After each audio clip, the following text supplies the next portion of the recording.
you so much for joining us.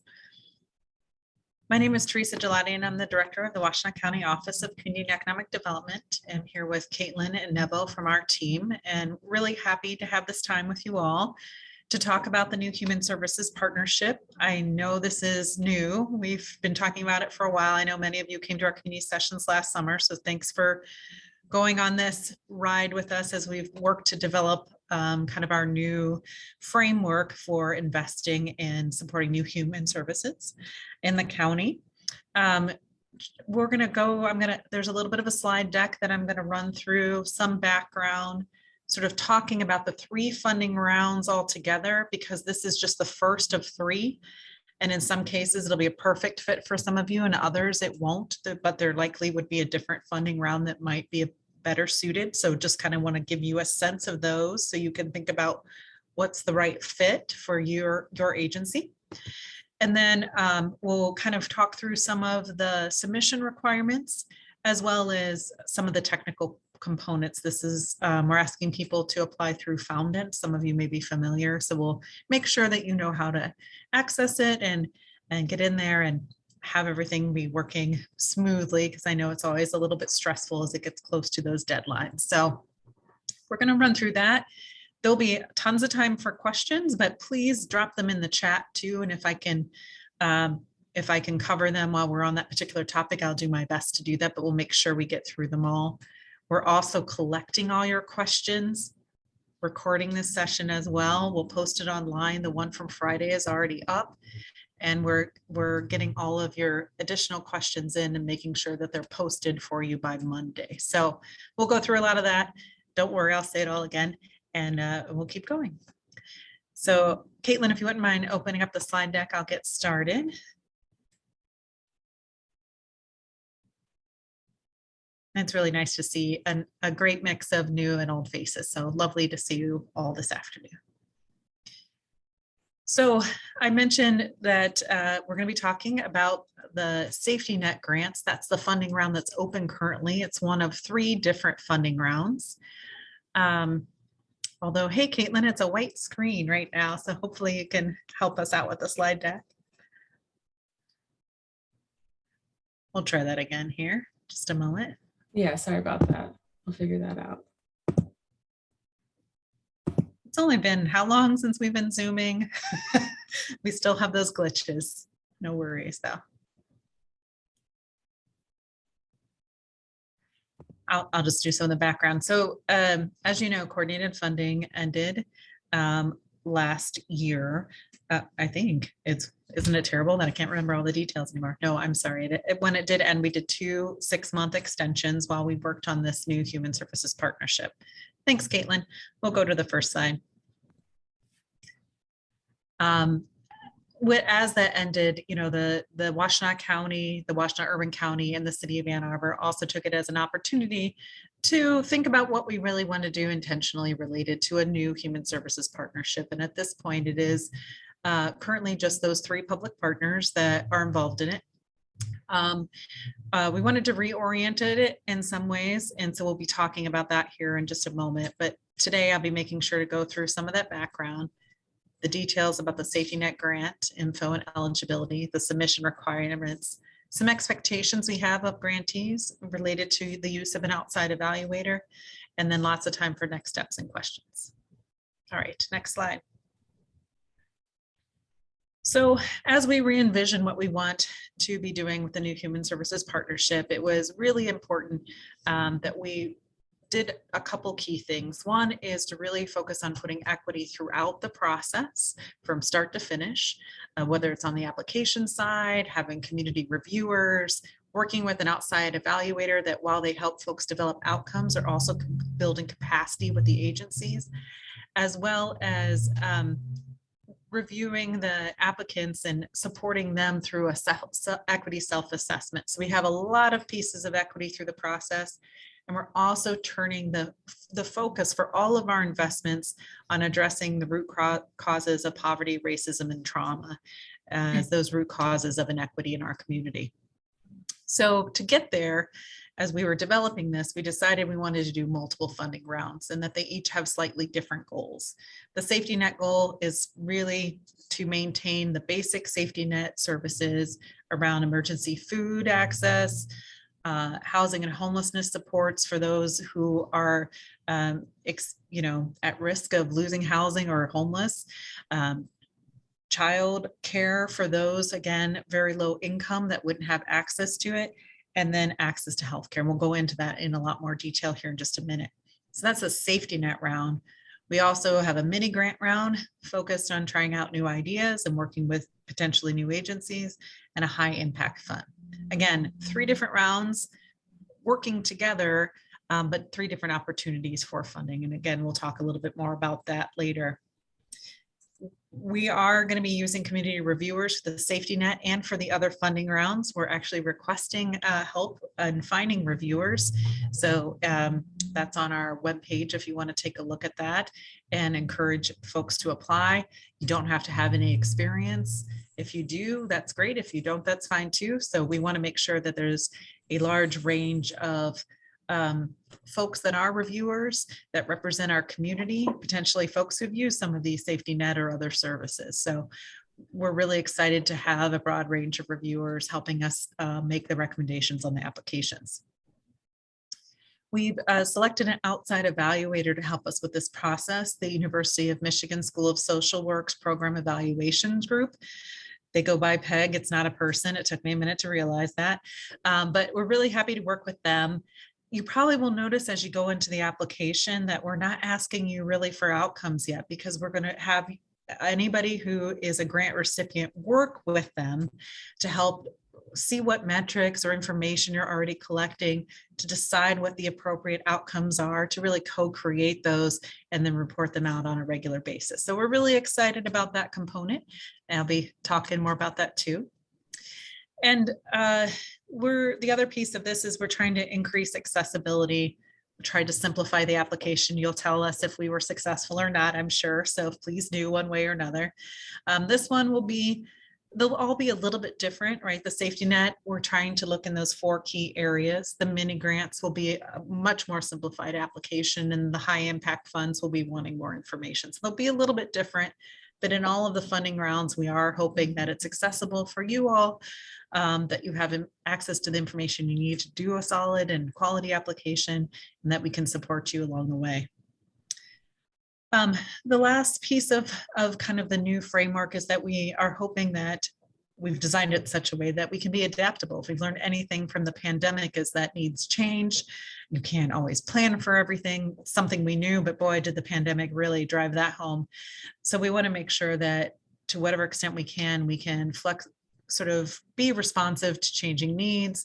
If things are going well, maybe we can, expand funding or support there. If things aren't, we can figure out how to pivot so we're serving people as best we can. So that's a lot of the framework, and we'll go on to the next slide to talk a little bit more.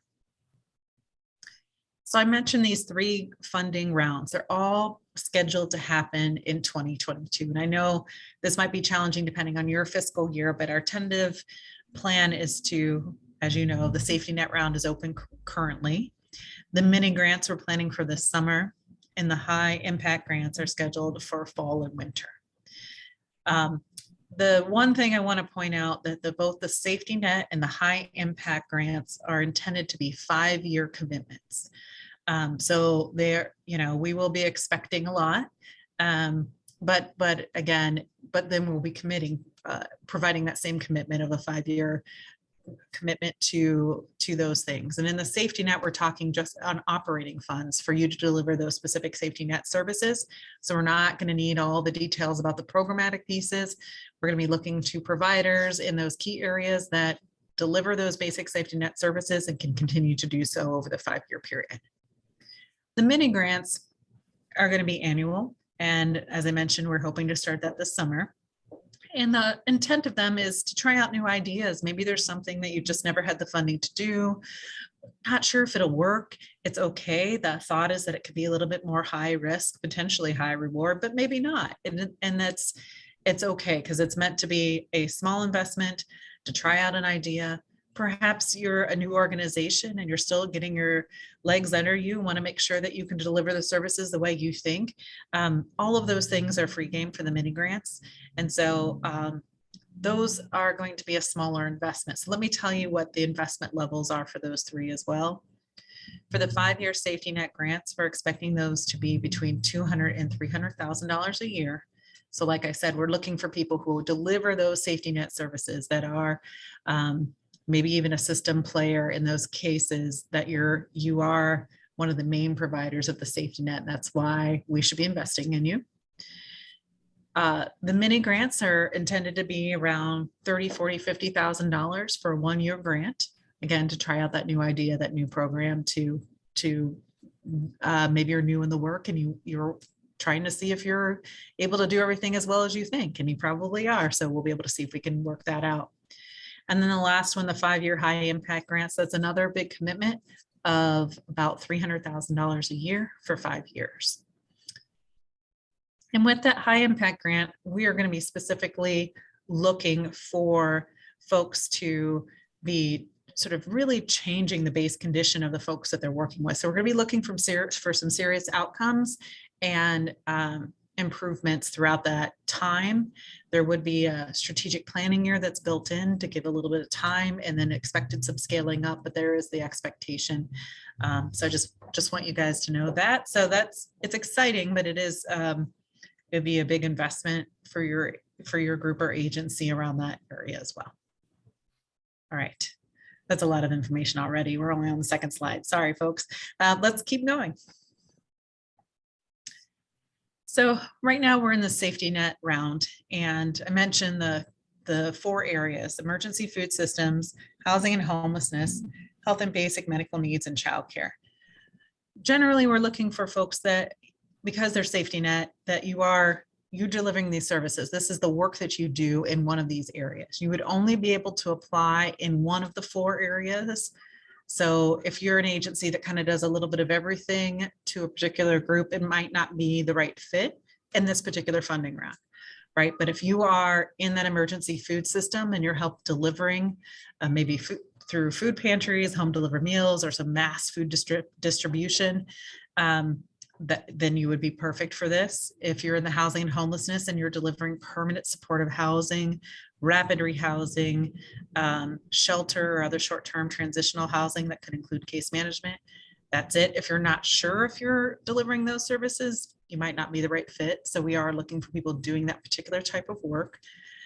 In the health and basic needs area, if you are a low-income clinic that are offering medical support in a variety of different ways to low-income clients that are maybe at or below poverty level, that's a good fit. If you are an agency it's particularly handling paying bills for uninsured or low-income clients, that could be another fit. If there's a combination and you're doing maybe some of those things, but also doing case management, again, that would be a good fit. And on the childcare side, if you are dealing like providing childcare scholarships or childcare provision for low-income households, that could be the fit for you as well. So just want to make sure that we're clear that you can only apply in one of these 4 categories. And we really want it to be, that's the work that your agency does. You may do a few other things, but this is an area where you have expertise and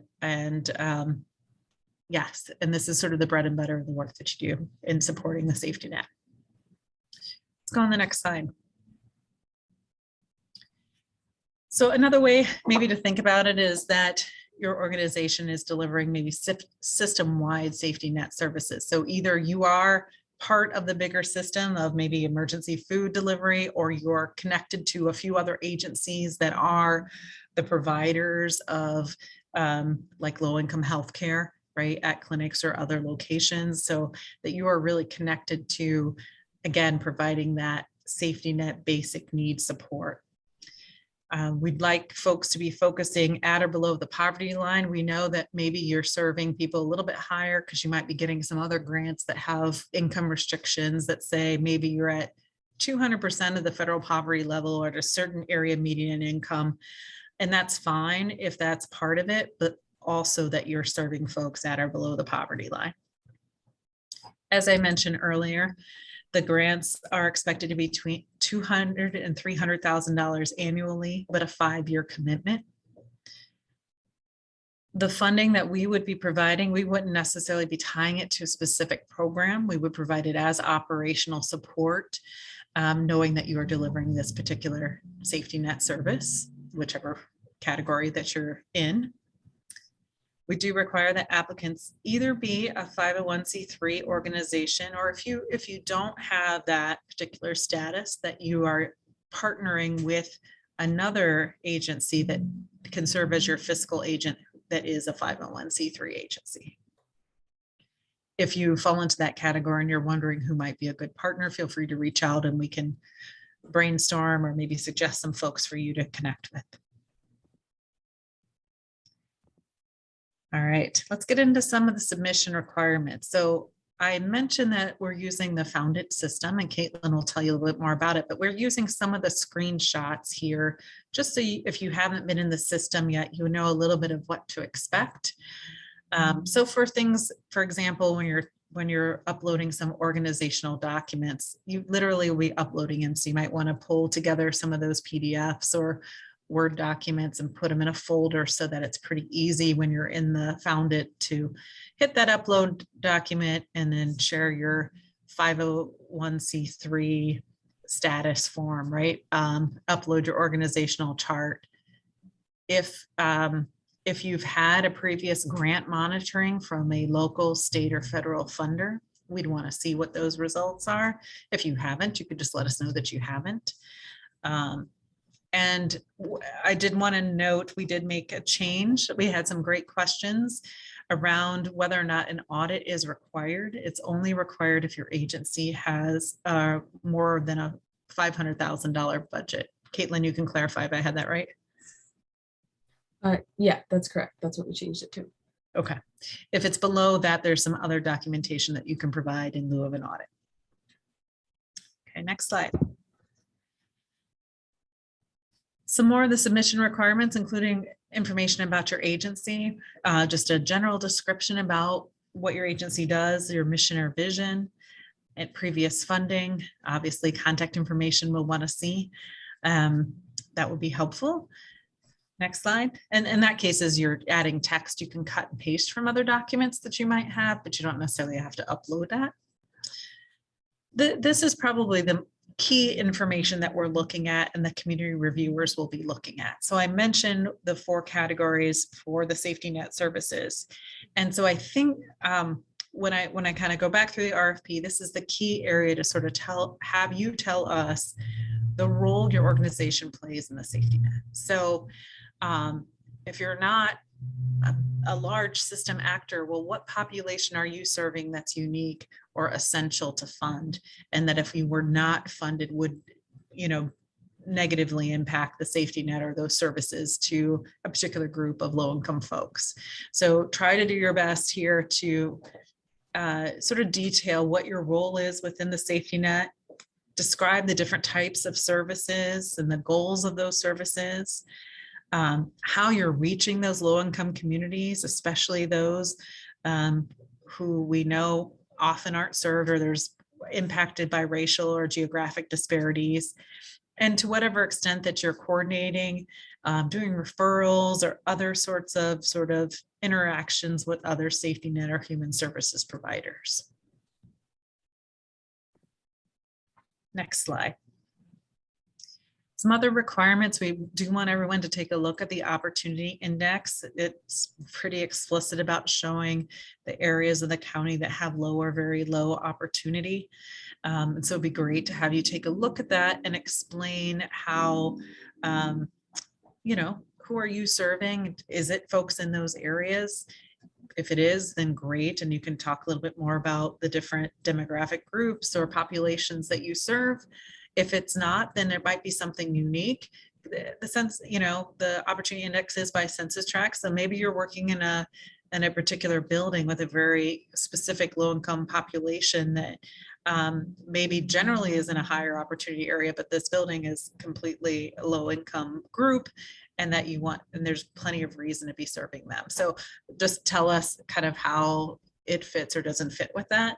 and explain why, and then talk a little bit about how folks are serving. We did want information about accessibility, and this is kind of broadly, right? So it could be everything from physical accessibility if folks come to you, or if you go to them, could be around languages, and other kind of just all the different ways that folks can access you, whether it's technical, people can do it through Zoom, or it has to be in person, or all those different things. So talk a little bit about how the services will be accessible.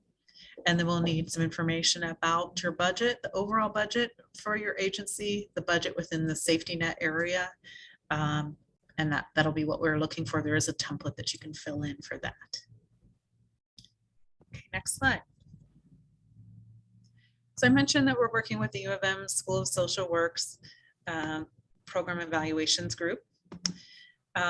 So they're going to be working with every agency that's awarded to work on data collection methods, help set those outcomes together, and doing annual reporting with metrics and outcome evaluation type work.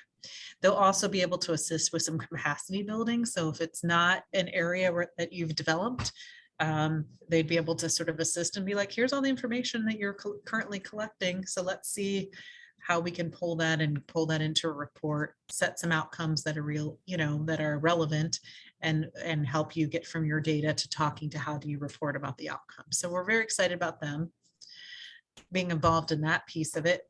That's new to us. I know previous coordinated funding grantees maybe remember doing data reports and a lot of struggle about, is this a duplicated or unduplicated count and things like that. So we're glad to have them get in there to help us on both sides of it, and hopefully building some capacity too. As I mentioned earlier on, we're trying to infuse equity throughout the process. And one of the pieces we're also excited is that the evaluator would work with all grantees on an equity self-review or self-assessment. And it'd be something that would build over the course of the 5 years. So it wouldn't make sense for us to be like, you need to have these standards. I mean, we all have our work to do in this area. But to sort of look in your agency, work with your board, with your staff to sort of do that self-assessment, set some goals related to where you would like to be in the course of a year or two, and then start to work on implementing those pieces. So, so we're excited about that. That way, obviously, it's more likely to have things come to fruition if it's goals that you want to see through your agency's work. So we're excited about that. The last expectation I did want to talk about is that for all the safety net grantees, we did want to note that if there was another emergency, hopefully not another pandemic, but it could be something like flooding that we had last summer, or those of you remember the tornado in Dexter. If there's something that would come up that was an emergency, that we would be partnering with these grantees to some extent in the cases around maybe it's help with housing, maybe it's help with emergency food, all those different things if we need to address an emergency condition that would come up. So just want to let you know that that would be an expectation for these grantees as well. All right, I'm going to hand it over to Caitlin to talk about Foundant, and then we'll start getting into the next steps and the questions. Thank you. Hi, everyone. So just a few tips and guidance for using Foundant that we wanted to highlight. So first of all, we're sharing this Foundant account with United Way. So there's some branding, there's both of our logos included in there. This is a separate grant application though from United Way's processes. So please make sure to reach out to me with any questions. As it says in the RFP that's posted to the county website and in the Foundant RFP document. So just, that might get confusing at times, but we try to release all our communication, any emails from Foundant. We'll have, Washtenaw County OCED, and then United Ways will have United Way in the subject line. So we try to keep it split up and keep that clarified as much as we can. Okay, so a couple reminders about Foundant. First of all, only one user for an organization can be assigned to edit an application at a time. If you need it to be reassigned to someone else, you can email me and I can help with that. There's also an option to add other users as collaborators on an application. So there are ways to have people edit who aren't assigned to it. Just be careful about having multiple users like editing the same application at the same time. Like try to avoid that. We don't want to, have it save one response and then something else that someone else is working on, like that doesn't get saved, just be mindful of that. And let's see, yeah, so email me, that's my email address, naperc@washtenaw.org. If you're thinking about applying and if you're not sure if your agency has a Foundant profile yet, if you have an existing account in Foundant, through one of the United Way grants or through previous coordinated funding grants, if you click the Create New Account button on the Foundant entry page, it could create a duplicate organization profile, and we just want to avoid that. It gets confusing with multiple grant applications and then multiple organization profiles. So email me if you're not sure, and I can help with that. You can have multiple users though within the organization. I can help with adding different user profiles if you need more created. And yeah, just any other questions about Foundant, feel free to send to me. Okay, and then about submitting the application. We might be doing it a bit differently than how it worked with coordinated funding. These are just some requirements that our county purchasing manager has, helped us. She's helped us put together this process. So we just want to make sure we're following all the county rules. So first, you'll need to complete the application in Foundant, upload all the documents and everything, and submit it in Foundant. Once it's complete, you should be able to select a button for application packet, and it will download the completed application as a PDF. And ideally, it'll include all the document uploads and everything with that PDF. You'll have to send that application packet, that PDF, to this email address, perrya@washtenaw.org. This is the county purchasing manager. And both of these, or all of these steps, need to be completed by the deadline, which is 4 p.m. on Monday, April 25th. Make sure to give yourself plenty of time. If you're working on the application in Foundant on Monday, on the day it's due, just make sure to wrap it up, so you have time to print the PDF and send it to Angela Perry. If you're having any issues, feel free to email me. But I know none of us want to be stuck in a position where it's 3:58 p.m. and we're struggling to get it to print and get it to send to Angela, and give yourself time to complete all the steps.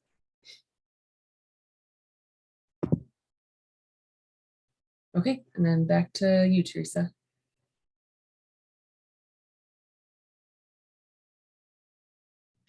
Thank you. So obviously the RFP is open right now.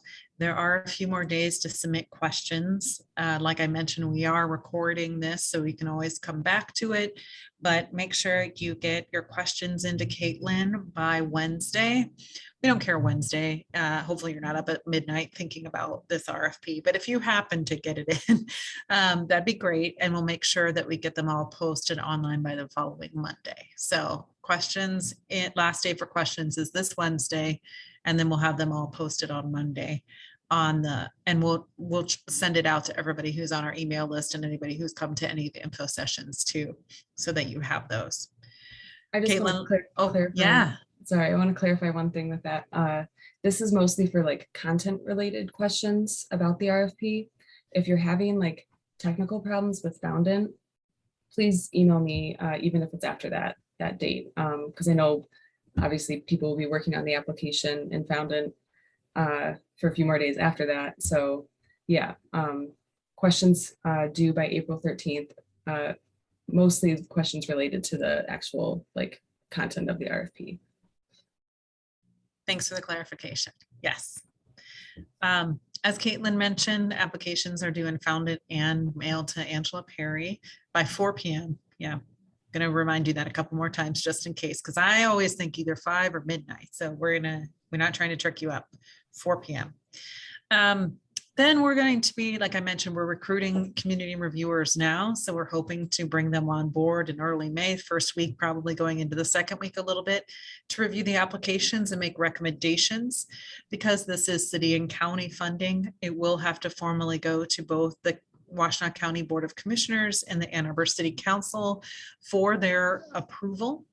And we are trying to make sure that gets done by the end of June so that funding can start by the beginning of July. So contracts would be basically set to start so that folks can receive their funding in July for that July to June fiscal year for the case of this grant. So that's the high level overview. I'm sure there's a lot of questions. I did see at least one come in the chat about if you're able to apply in more than one funding round, and the answer is yes. So you could apply here as a safety net provider, want to try out an idea in your mini grant round this summer, and maybe even potentially for the high opportunity grants in the fall. So you can apply to more than one funding round, yes. However, just to clarify, within safety net, you have to pick one of the 4 areas. What other questions are out there? This doesn't seem like a shy group, so please don't be shy.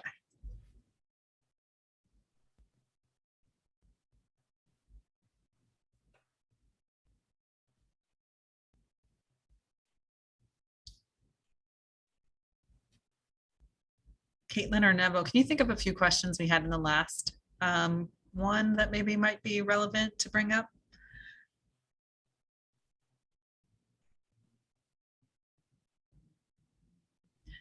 I will say the last time there was a question about how much funding is available. Oh, and Allison just kind of asked that. So between the city, the county, and the urban county, there's 2.5 million available annually. And then it's going to be split up based on different percentages into the 3 funding rounds. The mini grants will be a little bit smaller because the awards are a little bit less. The safety net's about almost 60%, and then a decent amount for the high impact funds. I will also say that the city of Ann Arbor had just last week committed some of their American Rescue Plan funds. Another 1.6 million is going to be available. That's one-time funds. We're probably going to try and put that in to make it an annual increase. And the county last week did say that they were interested in looking at the use of their American Rescue Plan funds. So that's the money that we have on hand currently. And then in about a month will be sort of our date that we're working with our partners to finalize the funds available and then break it into the different groups. As soon as we have that breakdown, we can share that with you. But since we're still trying to work to add a little bit more money within the new Human Services Partnership overall, that's still, it's not finalized yet, but I will tell you the 2.5% or 2.5 million is final, and the city of Ann Arbor's ARPA contribution is official, and we're hoping to add to that. But I just want you to know where we stand currently. All right, a couple more questions came in. How many awards will be there in each funding area? That'll be dependent on the funding, but you know, if we want to start with 2.5 million, you know, it's going to be $200,000 to $300,000 in the safety net round. It's about 60% of the funds. You can kind of get to the number. I'm expecting there to be probably somewhere between 6 to 8 to 10, maybe in the safety net round, but probably not more than that. Again, it's all dependent on the amount of funding. Can you clarify what childcare provisions are? we probably should have said childcare providers. We're looking for, does this include after-school programs and summer camps? That's a great question. I think we were thinking of it as a safety net, that it was going to be something that's more of a year-round childcare. But we didn't, I don't know that it would be exclusive to that, although, yeah, so we hadn't provided one way or another for that. So that's something to consider. And again, would probably need you to say why that's essential to the safety net for it to be after school programs and summer camps. But I think a case could be made for that as well. For the high impact grants, can some of the funding go towards capital costs? It's a good question. We haven't quite worked out all the details for the high impact grants, but I'm going to make sure that we note that and have that answer before we get to that funding round. I will let you know that these info sessions we're doing now, we'll do similar sessions for both the mini grants and the high impact funds as we get closer. So Tony will make sure to note that and see if that's available or not by the time that comes up. Great, thanks, Teresa. William, I see you have your hand up.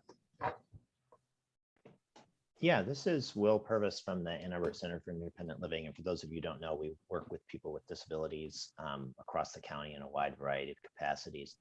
I'm not thinking that we're going to apply for this first round of funding, but I just wanted to, wanted to offer out to the group that if anyone's interested in, we do act as a fiduciary for a number of other organizations and grants, so we'd be happy to collaborate with folks on that. And then also, if it would be helpful for any of the other applicants to add in or add a focus for people with disabilities, we'd be happy to be a collaborative partner on any of the grants that are being applied for in this particular round. So I just want to put that out there, and thanks so much for doing this. Thanks, Will, and thanks for offering to be a fiduciary. That's great. While we wait for a few more questions, I do want to all thank you, as this is the first time we're doing this new funding round, to be patient, and I appreciate all the questions. They're helpful as we continue to, kind of clarify this. We're really going to be leaning on those community partners in some cases. I can tell you sort of what the leadership team has said that they'd like to see, but in some cases, it's really going to be the community reviewers kind of running through all of the information you provide and making those recommendations. So, so that's why I keep saying, settle in on those, make the greatest case you can around why you're essential to the safety net and who you serve and how many folks you serve and all this kind of stuff. I think that's going to be really key for them as they make some of those recommendations. There's another question here. Our applicants, oh, thank you. Nevo reminded me of a question from last time. If applicants are expected to provide services to the entire county, not necessarily. It could be that you do. It could be that you're also providing a key service to maybe an underserved population or an area of the county. It could be a geography. It could be a specific population. So we'll be looking for you to help define how you're meeting some of those needs, and maybe part of a bigger system that's meeting a broader need as well.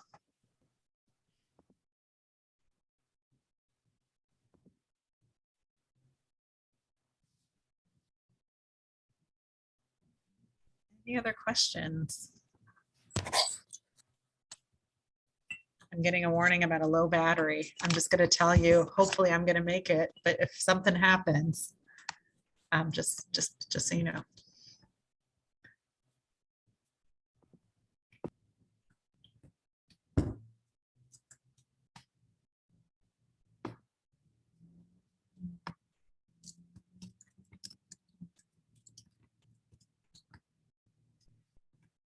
If it's helpful to think about, we are talking a lot about trying to serve people at or below the poverty line, and just thinking about where our disparities are in the county. And so if you again are engaged with or serving some of those underserved populations or communities that are often left out. Could be related to physical access. It could be not trusting the systems. It could be long-term racial or geographic disparities, just thinking about those things. It could be non-English speakers that maybe just don't get the information. So just other thoughts on how you could maybe distinguish who you're serving and supporting the safety net.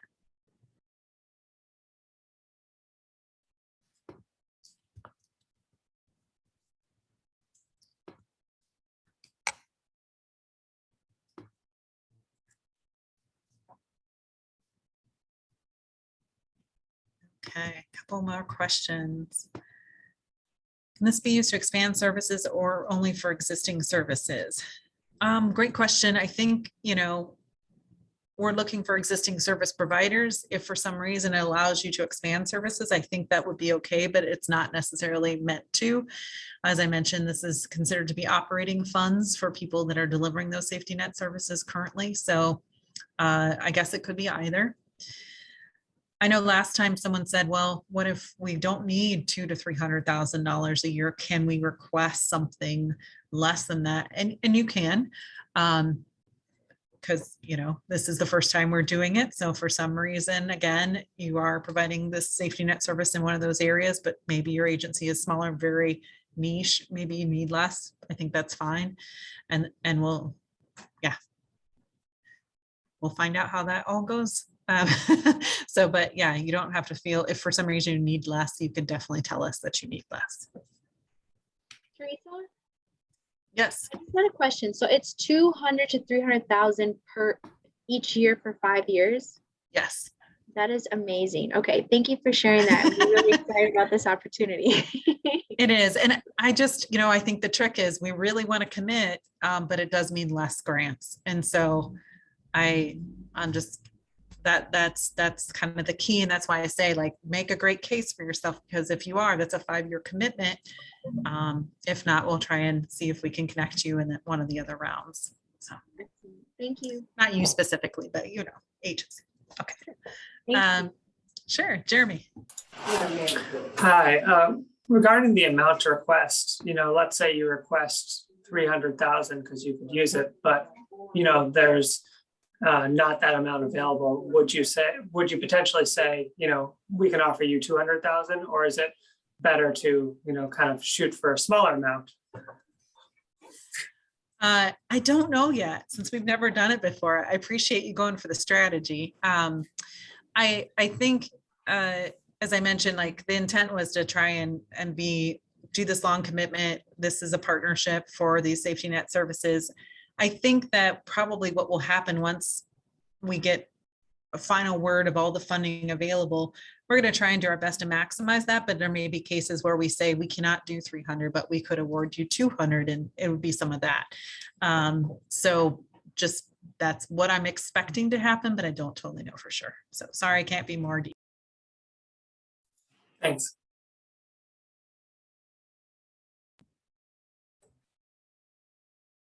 Well, I think her computer did die, so I'm glad we got that last question in. And if there are any other questions, feel free to email me and email Teresa. I think that's fine. Also, just copy me. And then on the RFP, it also says for like other technical questions, not related to Foundant, you can email Angela Perry. But yeah, always feel free to email us, and we'll post the questions and answers documents next Monday. I think that was our plan. But yeah, if there's not anything else, well, I'll text Teresa and see if she can jump back on so we can give everyone more time.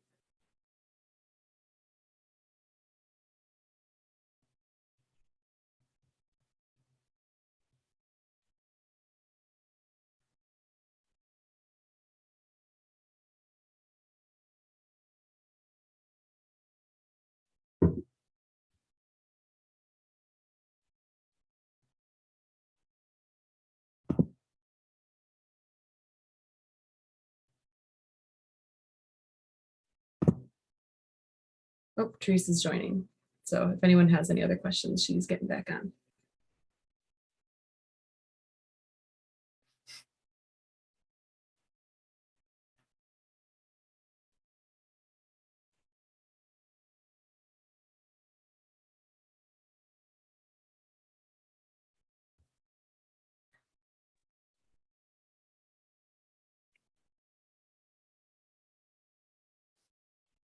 Caitlin, did you handle all those questions then? Good work. I don't think there were any more unless I missed them. Sorry if I did.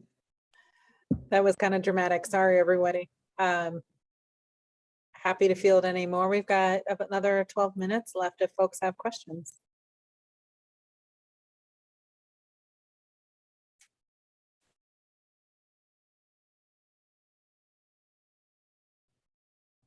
If not, we might call it early. Oh, wait, here's one. Oh, no, just thank you. Thanks, Deb.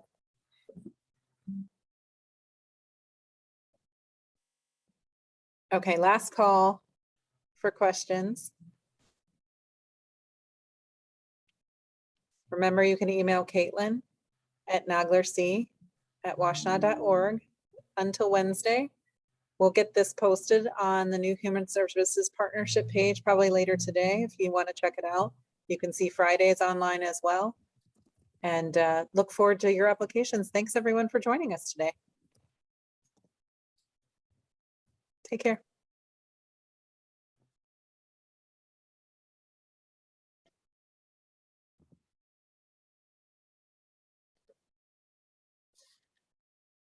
That was awesome. Sorry about that, Caitlin and Nevo. No, that was fine. I just tried to chit chat for a minute. Pretty much, yep. And it didn't really warn me. It was just like shutting down. Like, okay. All right. Okay, so I'll end this now. Good job, guys. Thanks. Good work. Good See you team. later. Bye.